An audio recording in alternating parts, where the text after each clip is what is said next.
Hello friends, welcome back to my YouTube channel. എല്ലാവർക്കും സുഖമാണെന്ന് വിശ്വസിക്കുന്നു. അപ്പോൾ നമ്മുടെ ഇന്നത്തെ വീഡിയോയുടെ സ്പെഷ്യൽ എന്ന് പറയുന്നത് ബീഫ് ബോട്ടി കായിട്ട് വെച്ച കറിയാണ്. അപ്പോൾ ഫ്രണ്ട്സ്, നമുക്ക് വീഡിയോയിലേക്ക് പോകാം. ഞാനിവിടെ ബോട്ടിക്കറിക്ക് വേണ്ടി എടുത്തേക്കുന്നത് 1 കിലോ ബീഫിൻ്റെ ബോട്ടി, ആവശ്യത്തിന് മഞ്ഞൾപ്പൊടി, പച്ചക്കായ ഒരെണ്ണരിഞ്ഞത്, പിന്നെ ഈ ബൗളിൽ കാട്ടിയേക്കുന്നത് കുറച്ച് പൊടികളുടെ മിക്സാണ്. അതെന്തൊക്കെയാണെന്ന് വഴിയെ പറയാം. പിന്നെ ആവശ്യത്തിന് കുരുമുളക് പൊടി, ഗരം മസാല, ഉപ്പ്, കോക്കനട്ട് ഓയിൽ, 2 സവാള അരിഞ്ഞത്, കറിവേപ്പില, 15ഓളം ഉള്ളി, ഇഞ്ചി, വെളുത്തുള്ളി, പച്ചമുളകിൻ്റെ പേസ്റ്റ്. ഇതിൻ്റെയൊക്കെ അളവ് ഞാൻ വീഡിയോയിൽ പറയാട്ടോ.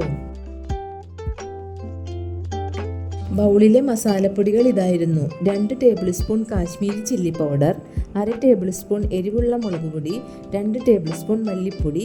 ഇതൊക്കെ ചൂടായ ചട്ടിയിലേക്ക് എടുത്ത് മൂപ്പിച്ചെടുത്ത് മാറ്റിവെക്കുക.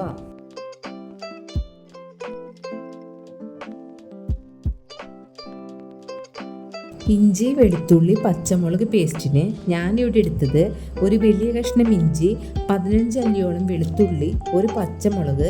ഇതൊക്കെ ഒരു മിനി ജാറിലിട്ട് നല്ലോണം അരച്ചെടുക്കുക.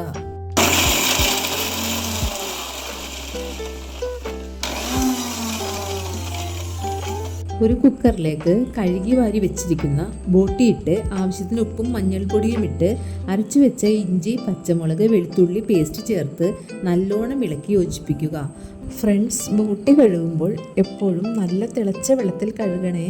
ഫ്രണ്ട്സ്, ഞാനിവിടെ 2 കപ്പ് വെള്ളമാണ് ഒഴിച്ചത്. പിന്നെ വെള്ളത്തിൻ്റെ കളർ കണ്ട് ആരും തെറ്റിദ്ധരിക്കേണ്ട കേട്ടോ.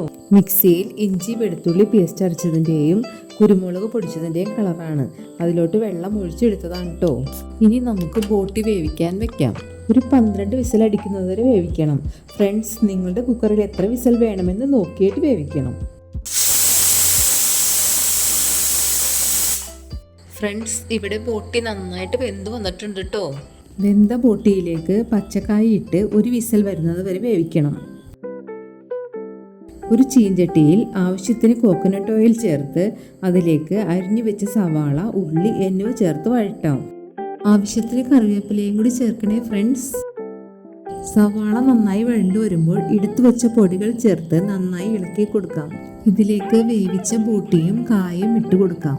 നല്ലോണം ഒന്ന് ഇളക്കി കൊടുക്കണേ ഫ്രണ്ട്സ്.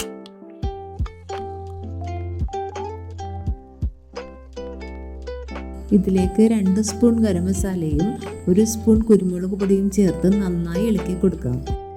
ഇനി കുറച്ച് മല്ലിയിലയും 1 തണ്ട് കറിവേപ്പിലയും ചേർത്താൽ നമ്മുടെ അടിപൊളി നാടൻ ബോട്ടിയും കായയും കറി റെഡി. എല്ലാവരും ട്രൈ ചെയ്ത് നോക്കണം. വീഡിയോ ഇഷ്ടമായ like, share, subscribe. Okay, bye friends.